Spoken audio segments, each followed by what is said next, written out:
de Darussalam. Pour l'instant, c'est les Mourabitoun, oui, qui mènent à la danse sur le score d'1-0 grâce à Ahmed Al-Mokhtar Ahmed, donc, qui a ouvert le score à la 9e minute. Bangoura, on peut dire que c'est un apprentissage pour le moment compliqué pour les Centrafricains. Très très difficile même s'il me faut l'expression, parce qu'on a vu certes pendant cette première explication, c'est une équipe centrafricaine qui continue de pousser, parce qu'au niveau de la possession, elle est dominatrice à 58 contre 42, mais en termes de réalisation, c'est les Mourabitoun qui se sont quand même montrés très efficaces devant cette case gardée par le gardien centrafricain, mais c'est juste une première partie.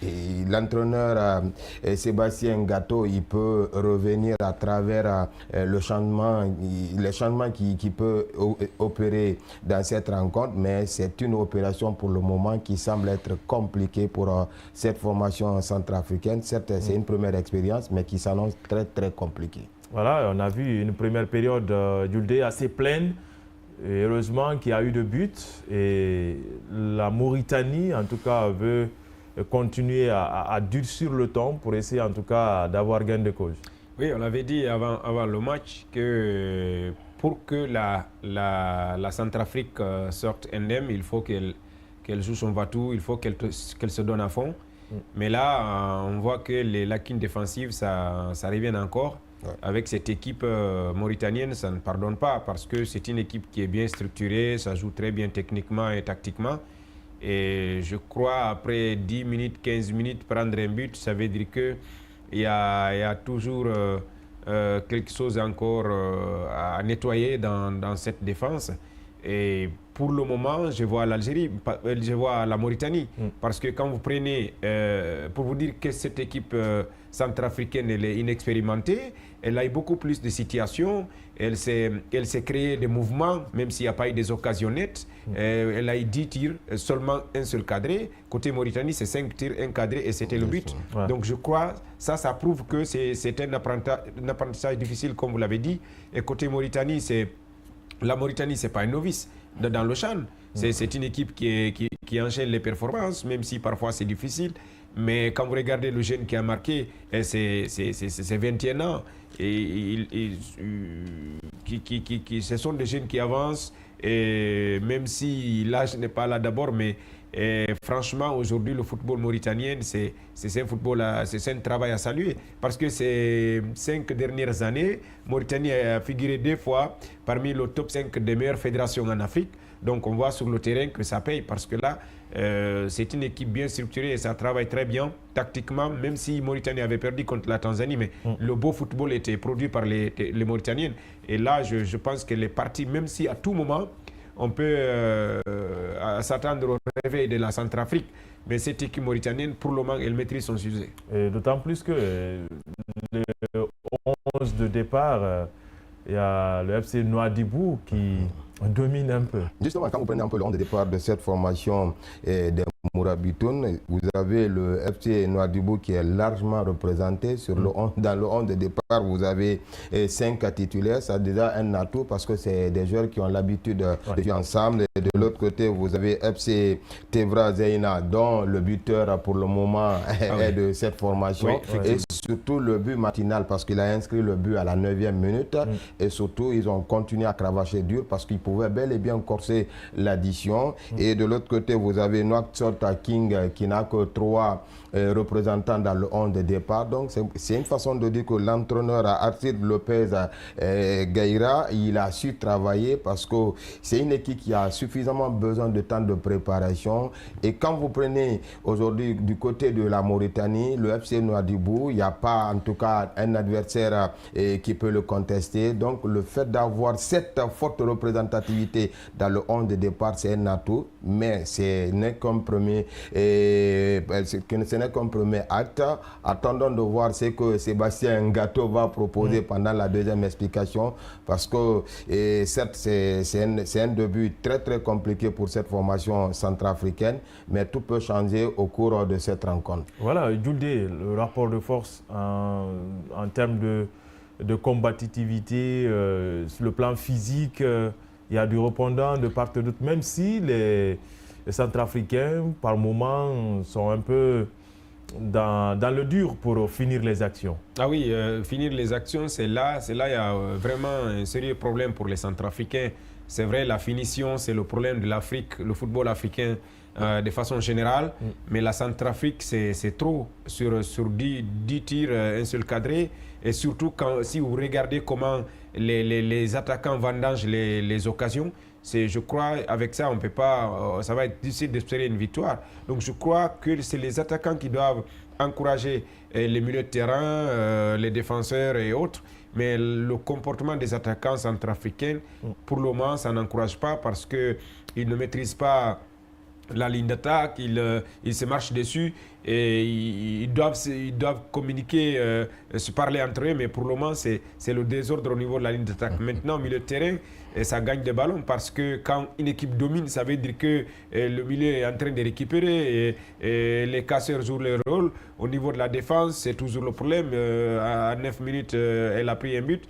Donc, pour le moment, c'est à ce niveau. Donc, côté Mauritanie, il faut encore appuyer sur l'accélérateur, il faut chercher à garder le même niveau physique et surtout être efficace devant et ne pas se laisser prendre derrière parce que à tout moment on peut s'attendre à des contre-attaques même si la Centrafrique n'est pas efficace devant.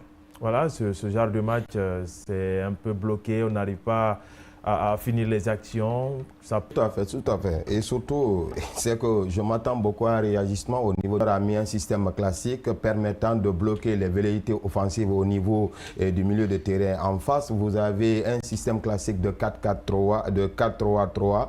Donc, après cette première période, certes, les deux équipes n'ont pas eu un temps d'observation parce que le but est intervenu à la 9e minute. Ça veut dire que oui, on était déjà dans le coup. Il n'y a pas eu de round d'observation. Ouais. Donc, l'entraîneur Sébastien Gatto va forcément essayer de raménager son classement, mais les détails comptent beaucoup, surtout les coups de pied arrêtés, parce qu'au niveau de la Centrafrique, il y a un problème de finition. Il a rappelé, certes, ils ont bandagé beaucoup d'occasions. Maintenant, c'est à l'entraîneur de tenir un discours responsable, parce que, vous le savez très bien, la seconde période est toujours réservée pour les techniciens.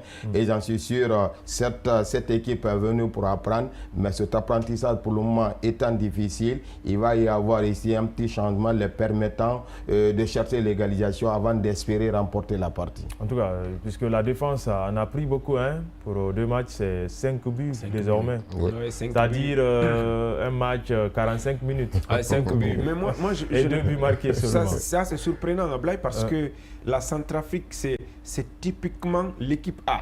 C'est l'équipe A qui est là, qui est en train de jouer ce champ-là, parce qu'ils sont tous presque dans le championnat. Ce n'est pas comme la Mauritanie qui a maintenant un peu de professionnels dans les grands championnats africains et pourquoi pas européens.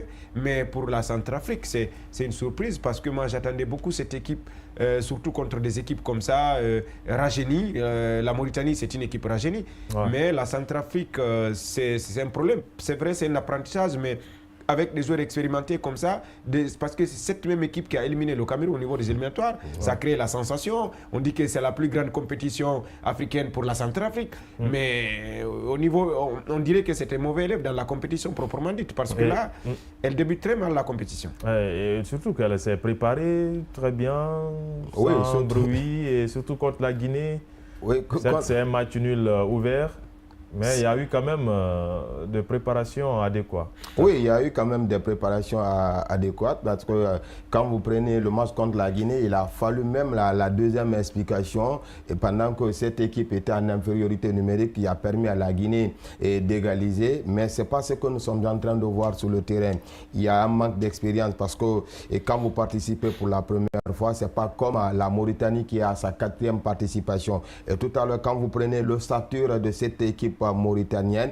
Juste, il faut retenir qu'il y a des réaménagements parce qu'il y a des professionnels qui s'ajoutent à cette liste, mais la quasi-totalité vient du championnat local parce que c'est un championnat aujourd'hui qui n'a rien à voir avec les autres championnats d'Afrique parce que ça vient petit à petit, il y a un travail sérieux. Donc c'est la Centrafrique pour le moment qui nous déçoit, pour ne pas dire que c'est le petit poussé de cette poule parce que c'est une équipe qui a été exemptée, et en tout cas de la première journée. Ouais. Et c'est que cette elle s'est reposée, comme ce fut le cas pour tous les autres groupes, oui, parce que qui sont à 5. Oui, c'est une poule à 5. Donc, il y a des équipes souvent qui bénéficient de l'exception quand les autres jouent. Au moment où les autres jouent, mais pour le moment, on ne voit pas quand même grand-chose côté centrafricain. Mais la deuxième période, peut-être, ça va nous réserver quand même de surprises. Mais pour le moment, la Mauritanie semble remporter la partie, même si la deuxième explication n'a pas encore dit son dernier mot. Voilà, surtout Djoudé dans ces 3 groupes. D'ailleurs, les 4, c'est les 2 premiers qui se qualifient automatiquement pour les quarts de finale. Et les groupes qui sont composés de 5 équipes. Là déjà, vous perdez, vous enchaînez des contre-performances, c'est en vos risques et périls. Ah oui, les 3 premiers groupes, c'est une seule poule qui n'est pas à 5. Ouais, c'est la poule du Sénégal. Oui, oui, les autres c'est à 5, donc c'est compliqué. Comme vous l'avez dit, chaque journée... Vous jouez plus de matchs que ceux du groupe D. Chaque journée, il y a un qui se repose. La CAF a procédé comme ça pour rendre la compétition beaucoup plus compétitive, pour multiplier les matchs. Parce que quand il y a beaucoup plus de matchs, c'est pourquoi on dit que c'est un championnat. C'est un championnat, la CAF va avoir beaucoup plus de matchs. Ça fait partie du développement du football africain. Donc je pense que c'est important. L'essentiel, ce n'est pas seulement venir remporter la coupe, mais c'est rester dans la compétitivité, ressortir des talents africains qui peuvent grandir après la compétition, comme ça a été le cas avec le Maroc dans les années passées, l'Algérie et autres, le Sénégal. Donc il y a eu beaucoup de jeunes qui sont sortis de cette compétition-là pour aller être des leaders dans des championnats européens. Donc je crois que c'est ça l'objectif. Et quand il y a beaucoup de matchs, ça va forcément provoquer cette émergence-là. Mais je crois que c'est un peu difficile pour certaines équipes. Vous jouez 4 matchs, c'est difficile d'avoir 4 points. Je pense que pendant que les autres, dans l'autre poule, on fait 2 matchs, on a 4 points. Je crois que c'est un peu compliqué. C'est peut-être... à ce niveau que je n'ai pas compris la façon dont les poules ont été faites. Pour moi, la CAF allait faire tout pour compléter à 5 alors. Comme ça, oui. ou bien on reste à 4 ou bien on augmente notre 20 équipes. 20 équipes. Mais bon, peut-être comme c'est une compétition qui est en train de grandir, on verra tout ça. Mais pour le moment, c'est un peu compliqué. Parce que moi, je n'ai jamais vu une compétition où Paul se repose pendant que Pierre joue. C'est des améliorations à faire dans l'avenir, dans un avenir d'ailleurs très proche. Bangoura, on n'est pas loin de la reprise de ce match où les Mourabitoun, pour l'instant, dominent sur le score d'1-0. Ça va rester inchangé le score ou il y aura une amélioration? Il y aura forcément une amélioration parce que les Mourabitoun, ils ont forcément soif parce qu'ils savent que le goal average particulier compte beaucoup dans cette rencontre. Et tout à l'heure, il le rappelait, c'est une première fois que le CHAN se joue à 19 nations parce que par le passé, c'était 16. Et vous savez le contexte dans lequel certaines nations se sont retrouvées là. Parce notamment l'Algérie, et si je ne me trompe pas, qui n'a même pas, au début, qui ne voulait même pas participer. Oui. Il y a même l'Égypte qui a décliné l'offre. Donc, c'est un peu les réalités qui nous ont poussés à se retrouver là. Mais je reste convaincu que la Mauritanie va essayer de continuer à appuyer sur les accélérateurs parce qu'ils ont besoin de rehausser le niveau. Et c'est leur 3e sortie. Il y a déjà une sortie qui leur reste ici parce que chaque fois qu'une nation joue, il y a une autre qui se repose ici. Donc, ces 4 matchs, il faut forcément se repositionner et attendre le dernier match. Et il a parlé rapidement de l'Égypte tout de suite, qui a décliné. L'Égypte était contre la création de cette compétition parce que pour l'Égypte, ça n'apporte rien au football égyptien. L'Égypte, c'est l'équipe nationale locale. Plus sur le championnat. Voilà, c'est tout un débat à faire autour de cette compétition. On file au stade Benjamin Mpaka pour la 2e période entre